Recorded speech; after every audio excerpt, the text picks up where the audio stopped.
باللہ من الشیطان الرجیم بسم اللہ الرحمن الرحیم وبہ نستعین وصلی اللہ علی سیدنا محمد وأہل بیتہ الطیبین الطاہرین اللہم صلی علی محمد وآل محمد وعجل فرجہم۔ یہ 3 دقیقے در قیامت جو فارسی کتاب ہے، یعنی قیامت کے 3 منٹ، اس کتاب کا یہ 4تھا پارٹ ہے، 4تھا لیکچر ہے، جس میں یہ جناب اس میز تک پہنچتے ہیں جہاں پر نوجوان بیٹھا ہوا ہے، اور وہ نوجوان ایک بہت ہی موٹی کتاب نکال کر ان کے سامنے رکھتا ہے، اور وہ جب یہ جناب اس کتاب کو بڑی تعجب سے دیکھتے ہیں تو وہ کہتا ہے، یہ کتاب تمہاری ہی کتاب ہے، کھولو اور پڑھو، آج حساب کرنے کے لیے بس اتنا ہی کافی ہے کہ تم اپنی کتاب کو خود سے پڑھو۔ تو یہ جناب کہتے ہیں کہ یہ کتنا جانا پہچانا جملہ ہے کہ ہمارے استاد جب ہم قرآن کی کلاس میں جایا کرتے تھے تو وہ بارہا ہم سے یہ آیت کی تلاوت کر کے اشارہ کرتے تھے۔ وہ آیت اس طرح سے ہے، اقرأ کتابک کفی بنفسک اليوم علیک الحسیبہ، یعنی آج تمہارے لیے اتنا ہی کافی ہے کہ تم اپنی کتاب کو پڑھو اور یہ تمہاری حساب داری ہوگی۔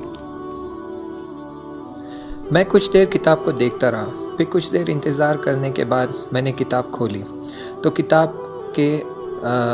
دائیں طرف سب سے اوپر کی اور لکھا ہوا تھا 13 سال 6 مہینے اور 4 دن۔ تو ان جناب نے پوچھا، یہ کیا عدد لکھا ہوا ہے، یہ کیا نمبر لکھا ہوا ہے؟ تو وہ شخص جو جوان میز کے پیچھے بیٹھا ہوا تھا، اس نے کہا کہ یہ وہ تاریخ ہے جب تم اپنے بلوغ پر پہنچے تھے، یعنی تمہیں بلوغ حاصل ہو چکا تھا۔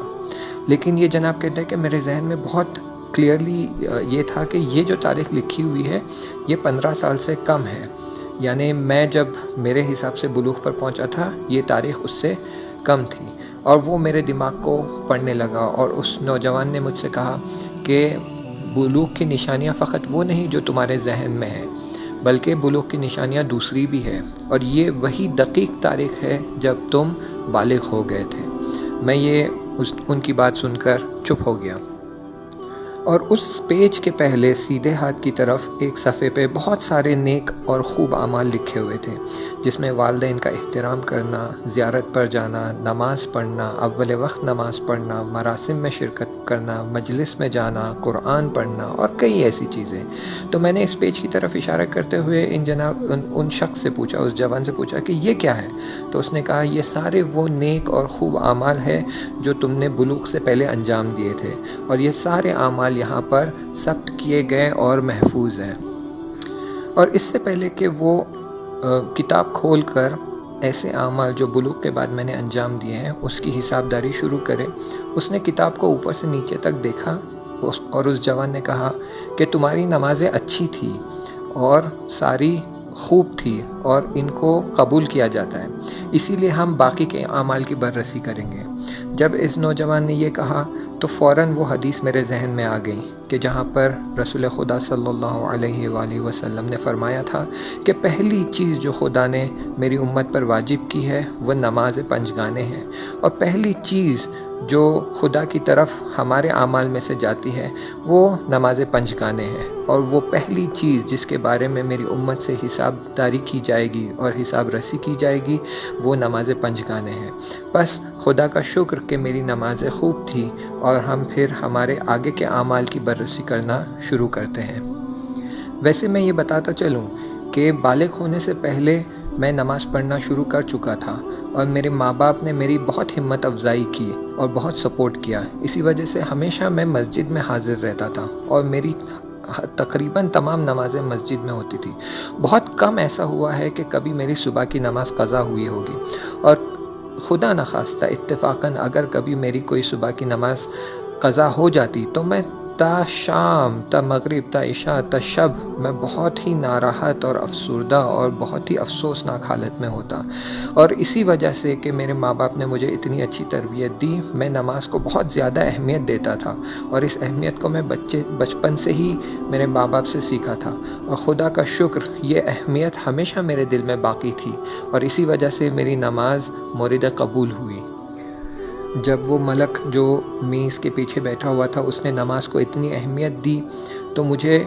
ہمارے معصومین کی حدیث یاد آ گئی کہ پہلی چیز جس کے بارے میں حساب کیا جائے گا وہ نماز ہوگی، اور اگر نماز قبول ہوئی تو پھر باقی کے اعمال کا حساب کتاب ہوگا، اور اگر نماز قبول نہ ہوئی تو پھر باقی کے اعمال بھی۔ یہ جان کر بہت خوشی ہوئی کہ میری نماز مورد قبول تھی۔ اور پھر پہلا صفحہ جب پلٹایا گیا، یعنی وہ پہلا دن میرے بلوغ کا، تو میں نے دیکھا کہ وہاں پر تمام میرے اعمال اس دن کے لکھے ہوئے تھے، پوری جزیات کے ساتھ، یعنی پوری ڈیٹیل کے ساتھ ہر عمل کو ضبط کیا گیا تھا، اور ہر چھوٹے سے چھوٹے کام کو بہت دقیق اور بہت پریسائسلی لکھا گیا تھا، ہر باریک چیز کو لکھا گیا تھا، کسی چیز کو نظر انداز نہیں کیا گیا تھا۔ اور جب میں نے اس صفحے کو دیکھا اور دیکھا کہ اس میں اتنی باریکی سے ساری چیزیں لکھی گئی ہے، تو فوراً وہ قرآن کی آیت میرے ذہن میں آ گئی، فَمَن يَعْمَلْ مِثْقَالَ ذَرَّةٍ خَيْرًا يَرَهُ۔ یعنی کیا؟ یعنی ہر چیز اور ہر عمل جو میں نے انجام دیا تھا وہ سارا سب کچھ لکھا گیا تھا، حتیٰ جو میں نے مذاق کیا تھا اور جن چیزوں کو میں نے مذاق میں لیا تھا وہ ساری چیزیں بھی پوری باریکی کے ساتھ، پوری دقت کے ساتھ لکھی گئی تھی۔ اور اس پیج پہ ہر چیز کے کنارے ایک چھوٹی سی تصویر تھی، اس تصویر میں